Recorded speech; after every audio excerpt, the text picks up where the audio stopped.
তাহলে হিন্দুদের সম্পর্কে আমরা একটু পরে জানি। তাহলে বৌদ্ধি যারা, তারা কাকে ঈশ্বর রূপে মানে? হ্যাঁ, বুদ্ধকে। তাই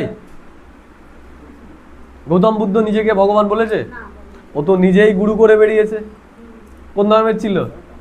হিন্দু ধর্মে জন্ম, তাই তো? পরে বৌদ্ধ হয়েছে। ও তো ঈশ্বরকে জানার জন্য ধ্যান করেছে। ওরও তো ছেলে ছিল, বউ ছিল, সংসার ত্যাগ করে গেছে ঈশ্বরের আরাধনায়। কেন? যখন জীবনে দেখলো যে জীবন দুঃখময়, তখন সেই দুঃখের থেকে নিবৃত্তির জন্য ও কি করলো? ঈশ্বরের আরাধনায় বা ঈশ্বরের খোঁজে বেরোল। ও কোনো নতুন ধর্ম স্থাপন করতে চায়নি, ও শুধু মুক্তির পথ আমাদেরকে দেখিয়েছে, যেটাকে বলা হয় অষ্টাঙ্গিক মার্গ। তিনি 8টা মার্গের কথা বলেছিলেন: সৎ চিন্তা, সৎ আচরণ, সৎ দৃষ্টি, সৎ সংকল্প, তাই না, সৎ সঙ্গ, এগুলো এরকম 8টা বলেছেন।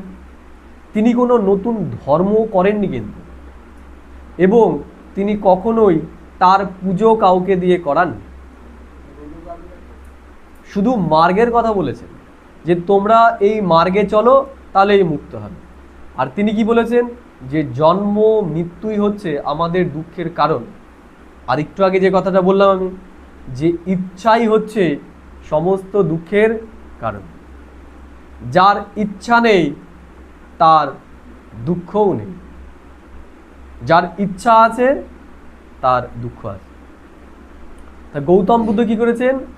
8টা মার্গ আমাদেরকে জানিয়েছেন, কিন্তু কখনোই তিনি নিজেকে ঈশ্বর বলেননি।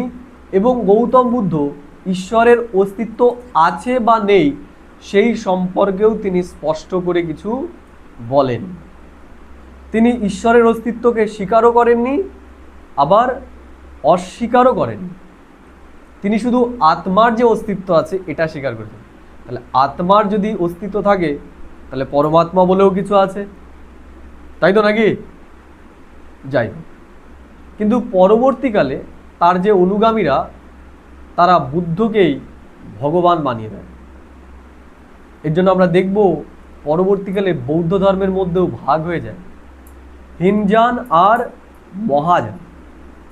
হীনযান যারা, তারা গৌতম বুদ্ধকে ভগবান রূপে মানেন না, আর যারা মহাযানী, তারা গৌতম বুদ্ধকে ভগবান বলে মানেন, তার পুজো করেন। তাহলে আমরা কি দেখলাম? গৌতম বুদ্ধ সে নিজেকেই কি ভগবান রূপে মানছে না, এবং সে ভগবান রূপেও কিছু, ভগবানের বিষয়ে কিছু বলে যাননি। আমরা জানি যে যারা বৌদ্ধি, তারা কি করে? তারা ধ্যান করে।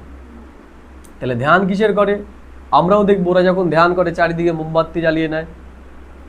আর বর্তমানে আমরা যদি দেখি, তাহলে সব থেকে বেশি বৌদ্ধাবলম্বী মানুষ এখন রয়েছে কোথায়? জাপান, থাইল্যান্ড, কম্বোডিয়া, তাই তো, চীন। ভারতে খুব কম বৌদ্ধ থাকে। মায়ানমার, শ্রীলঙ্কা, এই সমস্ত জায়গায় এখন বৌদ্ধরা, তিব্বত। আমরা যদি দেখি, এই যে বৌদ্ধরা যারা মেডিটেশন করে, তারা কিভাবে করে? জাপানে জাপানিজরা যখন মেডিটেশন করে, বা জাপানিজ বৌদ্ধরা যখন মেডিটেশন করে, তারা তাদের সামনে একটা লাল রঙের ডিম্বাকৃতির পাথরকে রেখে তারা ধ্যান করে। যেটাকে তারা বলছে কিং শু হো। ওই পাথরটাকে সামনে রেখেই ওরা কি করতেন? মেডিটেশন করতেন। তার মানে কি? ওই যে ডিম্বাকৃতি, তার মানে কি? তারও কোনো মূর্তি নেই। তাহলে এখানে অতটা স্পষ্টতা আমরা পাই না ঈশ্বর সম্পর্কে, কিন্তু আমরা দেখতে পাচ্ছি যেহেতু ওরাও সেই ডিম্বাকৃতির পাথরকেই সামনে রেখে পুজো করছে, তার মানে ওরাও সেই নিরাকার রূপকেই মানছে। এবার আমরা চলে যাব আরেকটা ধর্ম, সেটা হচ্ছে যারা জরাথ্রুস্টিয়ান। তারা কাকে মানছে? জরাথ্রুস্টিয়ান মানে এই যে বর্তমানে আমরা ইরানের নাম শুনছি, মুসলিম কান্ট্রি ইরান, তাই সেখানে এক সময় জরাথ্রুস্টিয়ানরা থাকে। জরাথ্রুস্টিয়ান যেমন রতন টাটা, কি একজন জরাথ্রুস্ট্রিয়ান ইরানি ব্যক্তি। বোঝা গেল কি বললাম? তারা তাকে কি, তাহলে ঈশ্বরকে কি রূপে মানছে?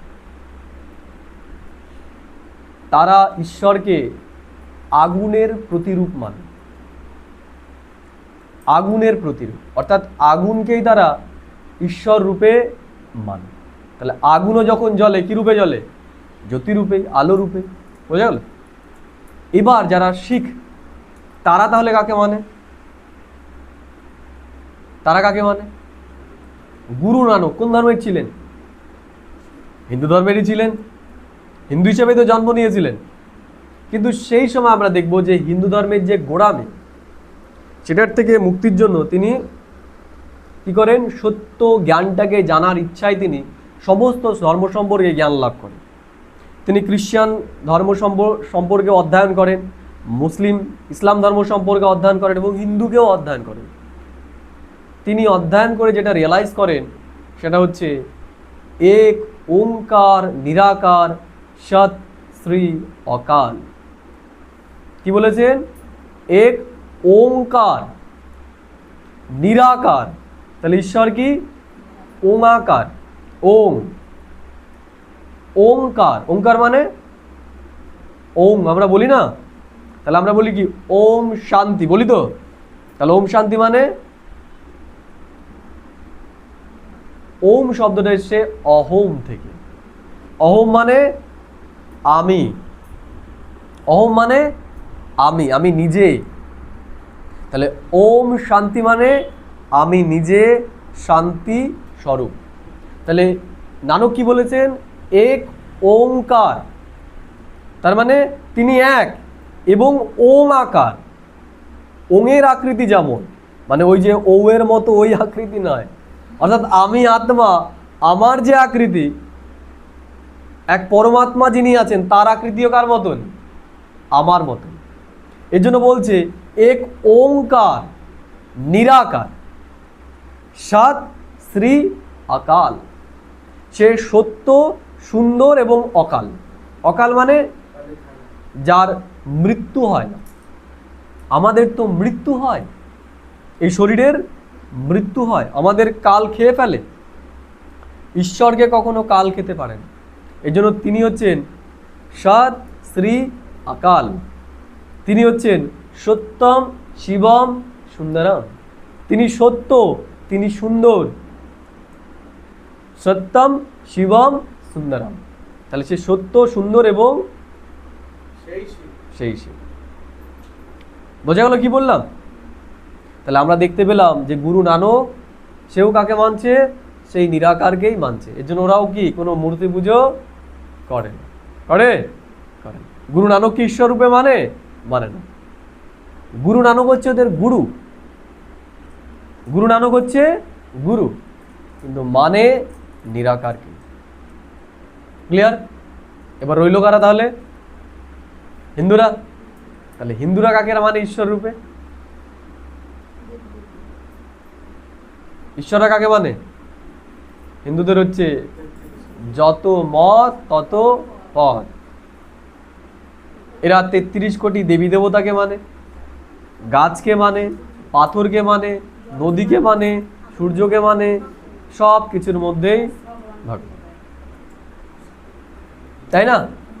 তাহলে দেখলাম এরা তো সবার ভেতরে মানছে না, আর এই জায়গাটাতেই তো দ্বন্দ্ব হচ্ছে, এই জায়গাটাতেই দ্বন্দ্বের সৃষ্টি হচ্ছে।